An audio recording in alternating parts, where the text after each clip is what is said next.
Bismillahirrahmanirrahim. Assalamualaikum warahmatullahi wabarakatuh. Perkenalkan, saya Nuranisa Kamili Azmi dengan nomor Indo Mahasiswa L1A021107. Saya berasal dari kelas C, Prodi Hubungan Internasional Universitas Mataram. Saya membuat video ini untuk memenuhi tugas ujian tengah semester mata kuliah pengantar Ilmu Hubungan Internasional. Adapun materi yang akan saya bahas yaitu konsep globalisasi dan regionalisasi. Yang pertama yaitu pengertian dari globalisasi. Fred Drucker menyebut globalisasi sebagai zaman transformasi sosial yang dimana globalisasi ini merupakan istilah menyeluruh untuk berbagai proses yang berada di jantung ekonomi global, yaitu penyebaran komunikasi global secara instan, pertumbuhan perdagangan dengan cepat, dan pasar uang global. Globalisasi juga dapat kita artikan sebagai proses peleburan batasan ruang dan waktu yang didorong oleh berbagai faktor. Misalnya, ilmu pengetahuan serta perkembangan teknologi. Globalisasi ini secara tidak langsung berpengaruh terhadap nasionalisme, tetapi dapat menimbulkan rasa nasionalisme ini berkurang, karena globalisasi ini akan membuka cakrawala masyarakat secara global, yang dimana budaya negara lain akan mudah masuk dan dianggap baik oleh negara kita, sehingga budaya tersebut akan diterapkan di dalam negeri yang membuat budaya yang ada di dalam negeri itu menjadi tersisihkan dan menimbulkan dilematis. Selanjutnya, saya akan membahas sejarah dari globalisasi. Istilah globalisasi sendiri mulai lebih umum digunakan pada 1980-an, di mana sejak zaman kuno, manusia telah berusaha menjangkau tempat yang jauh untuk menetap, memproduksi dan bertukar barang atau berdagang demi memenuhi kebutuhan hidupnya. Dalam sejarahnya, proses globalisasi terjadi karena adanya kemajuan di bidang teknologi dan transportasi. Yang pertama yaitu jalur sutra. Pada abad ke-1 sebelum Masehi, terjadi pengangkutan barang dari Cina ke Eropa. Orang Eropa memperdagangkan kaca dan barang-barang manufaktur untuk sutra dan rempah-rempah Cina dan berkontribusi pada ekonomi global di mana Eropa dan Asia menjadi terbiasa dengan barang-barang dari belahan dunia yang lain.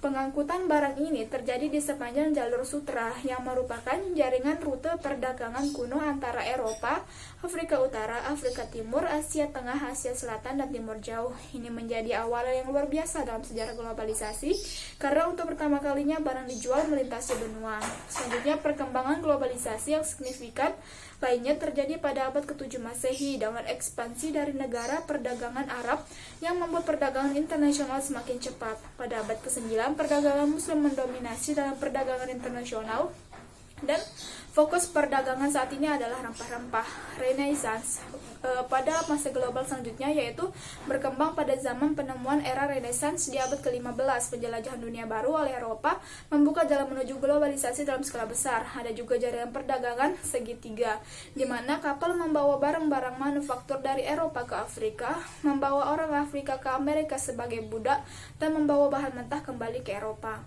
Globalisasi pasca revolusi industri. Setelah berabad-abad penjajahan dan aktivitas perdagangan Eropa, gelombang masif globalisasi terjadi pada abad 19.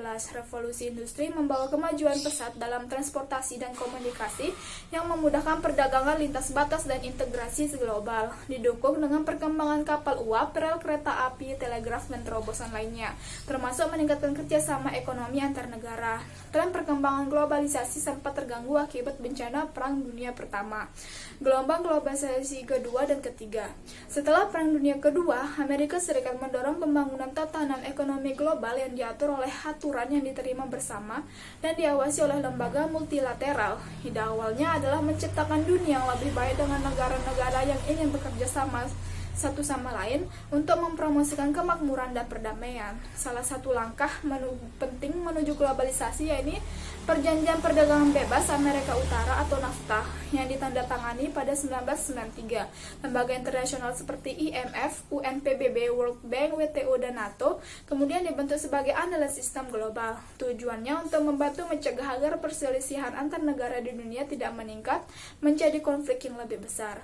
Selama 20 tahun terakhir, pemerintah di seluruh dunia telah mengintegrasikan sistem ekonomi pasar bebas melalui kebijakan fiskal dan perjanjian perdagangan perdagangan yang mempromosikan perdagangan internasional.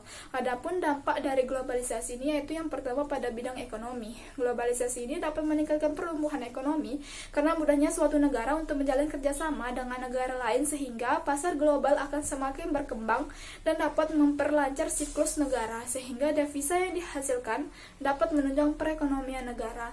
Namun globalisasi ini juga dapat menyebabkan terjadinya ketimpangan sosial.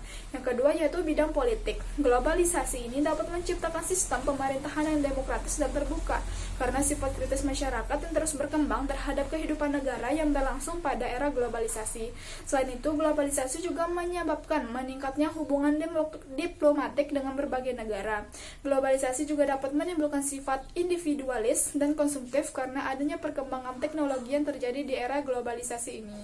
Selanjutnya kita akan membahas mengenai regionalisasi. Regionalisasi merupakan kecenderungan alamiah yang bertujuan untuk menciptakan atau pembentukan suatu kawasan karena adanya kesamaan antar negara dan peningkatan transaksi perdagangan dan manusia di kawasan tertentu. Berbeda halnya dengan regionalisme, yang mana regionalisme ini merupakan proses politik yang disengaja yang digerakkan oleh pemerintah guna mencapai pembangunan kawasan secara menyeluruh. Regionalisasi juga merupakan salah satu bentuk usaha yang dilakukan suatu negara untuk menghadapi globalisasi.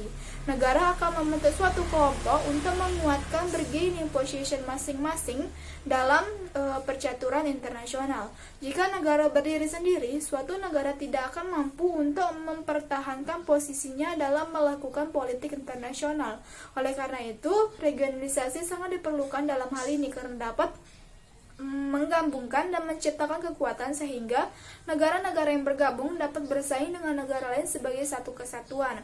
Menurut saya, regionalisasi dan globalisasi memiliki hubungan yang sangat erat karena regionalisme ini merupakan tempat yang tepat untuk bisa menerima perubahan dan mengintensifkan resistensi dan kompetisi kapitalisme global. Selain itu, regionalisme yang berhubungan dengan globalisasi memiliki dampak positif dan negatif. Di antaranya yaitu globalisasi merupakan pendorong tumbuhnya tatanan negara untuk melakukan kerjasama sehingga mendorong terbentuknya regionalisme yang kemudian akan menghasilkan beberapa keuntungan, misalnya terjadinya integrasi dan kerjasama sehingga dapat melakukan aksi kolektif dalam menyelesaikan permasalahan di kawasan, menumbuhkan tingkat kewaspadaan karena adanya ciri-ciri masalah global yang biasanya akan dibesar-besarkan. Hal itulah yang mengharuskan kita untuk meningkatkan kewaspadaan. Selanjutnya yaitu regionalisme ini dianggap sebagai wadah yang tepat untuk mewakili negara-negara dalam menghadapi pasar ekonomi dan tekanan dari kemajuan teknologi, serta dengan adanya kerjasama antar negara juga dapat mendorong terjadinya integrasi secara global. Jika kita lihat dari sudut pandang geografi, dengan terjadinya globalisasi dan regionalisasi ini akan menyebabkan suatu wilayah itu rawan karena banyaknya negara asing yang akan melakukan subversinya untuk kepentingan nasionalnya sendiri. Jika kewaspadaan masyarakat rendah, maka globalisasi dan regionalisasi suatu negara akan sangat mudah untuk mengganggu persatuan dan kesatuan suatu negara.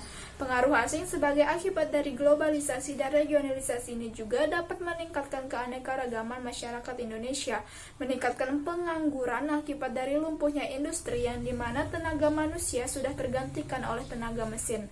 Tidak dapat kita pungkiri juga bahwa globalisasi dan regionalisasi juga dapat berdampak pada agama, yang dimana dapat menyebabkan peningkatan dan pengembangan agama tertentu sehingga kemungkinan akan terjadinya pertentangan agama yang dibantu oleh negara lain sehingga cepat atau lambat masyarakat akan terjerumus ke arah komunisme yang anti Tuhan dan anti agama seperti di negara lainnya. Di balik dampak-dampak tersebut pasti ada cara untuk mengurangi atau menghindarinya. Misalnya kita dapat menumbuhkan rasa nasionalisme atau kebangsaan melalui pendidikan atau kegiatan kebudayaan sehingga dapat menumbuhkan rasa kebangsaan yang tinggi, melakukan penyempurnaan undang-undang dan dengan menciptakan sistem keamanan yang terpadu. Cukup sekian materi yang dapat saya sampaikan, kurang lebihnya saya mohon maaf. Wabillahi taufiq wal hidayah. Wassalamualaikum warahmatullahi wabarakatuh.